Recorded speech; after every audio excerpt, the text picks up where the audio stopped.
Hello আসসালামু আলাইকুম, welcome back to my channel. আশা করি সবাই আল্লাহর রহমতে ভালো আছেন। আমিও আল্লাহর রহমতে এবং আপনাদের দোয়া অনেক অনেক ভালো আছি। আর প্রতিদিনের মতো আজকেও একটি আমি ছোট রেসিপি আপনাদের সাথে শেয়ার করছি।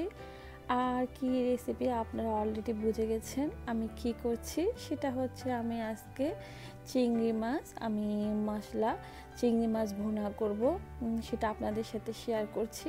আর আমি এখানে চিংড়ি মাছ দিয়ে আমি এখানে সামান্য কয়েকটা ব্রোকলি এবং ক্যাপসিকাম দিয়ে এই মশলা চিংড়ি রেসিপিটা শেয়ার করব আপনাদের সাথে। যদি কারো ভালো লেগে থাকে অবশ্যই কমেন্ট বক্সে জানাবেন এবং একটা লাইক দিতে ভুলবেন না। আর যারা অলরেডি আমার চ্যানেলটিকে সাবস্ক্রাইব করে নিয়েছেন তাদেরকে জানাই অনেক অনেক ধন্যবাদ।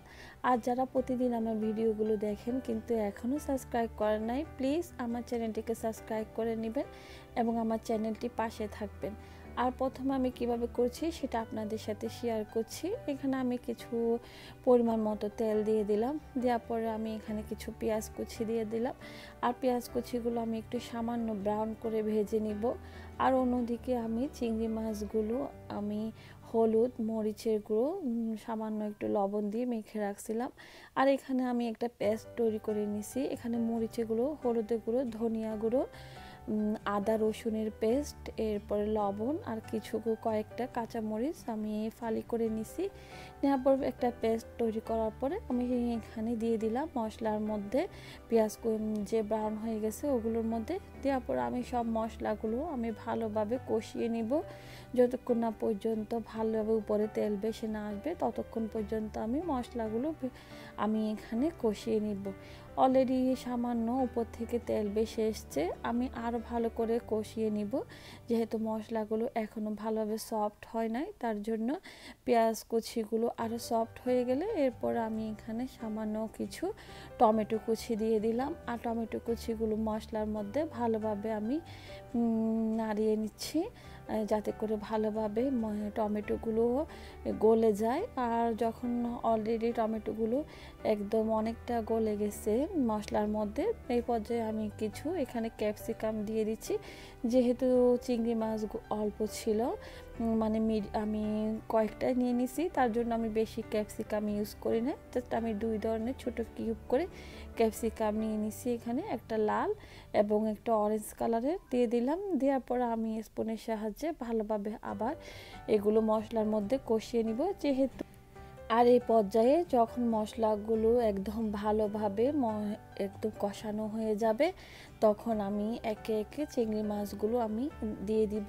আর চিংড়ি মাছগুলো আমি আগে থেকে বলে নিছি, এখানে আমি হলুদ মরিচ এবং সামান্য লবণ দিয়ে মেখে রাখছিলাম।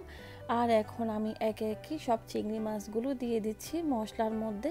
যেহেতু আমি এটা মশলা চিংড়ি আমি রান্না করব, তার জন্য আমি এখানে মশলাটা বেশি ইউজ করছি।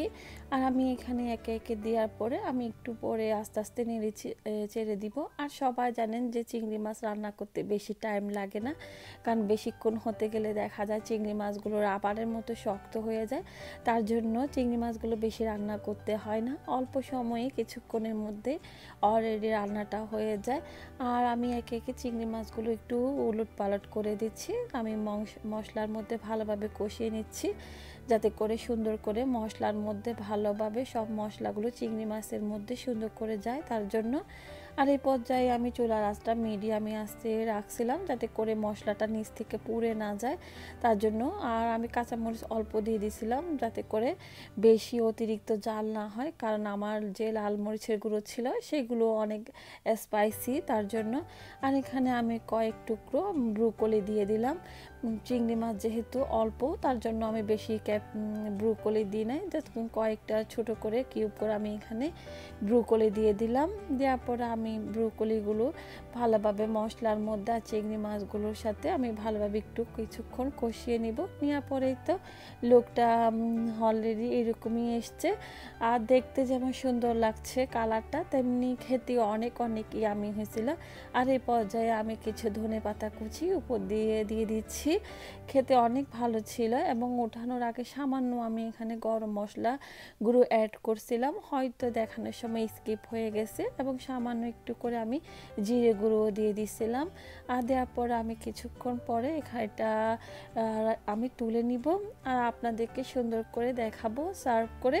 যদি কারো আমার আজকের এই রেসিপিটি ভালো লেগে থাকে অবশ্যই কমেন্ট বক্সে জানাবেন এবং একটা লাইক দিতে ভুলবেন না। আর তাইলে আজকের মতো আমি এখানে বিদায় নিচ্ছি। সবাই ভালো থাকবেন। আল্লাহ হাফেজ। Take care all. আসসালামু আলাইকুম। সবার জন্য রইল অনেক অনেক দোয়া আর ভালোবাসা। আজকের মতো এখানে বিদায়। আল্লাহ হাফেজ।